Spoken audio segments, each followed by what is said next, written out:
Samantala, isa pang balita, pulis na bumunot ng baril matapos ang alitan sa kalsada sa Maynila. Sinampahan ng kasong administratibo. Mark Macalala, detalye.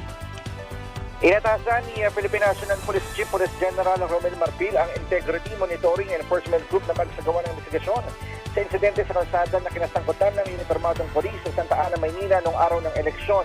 Sa viral video, sa kasagsagan ng trapiko, nagkaroon ng mainitang pagtatalo ang pulis sa isang civilian rider na nauwi sa pagbunot ng kanyang baril.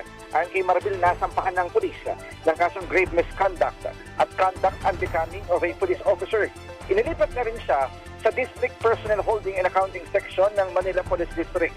Maliban dito, isinuko na rin ng pulis ang kanyang mga issued na baril habang hinihintay ang resulta ng administrative proceedings.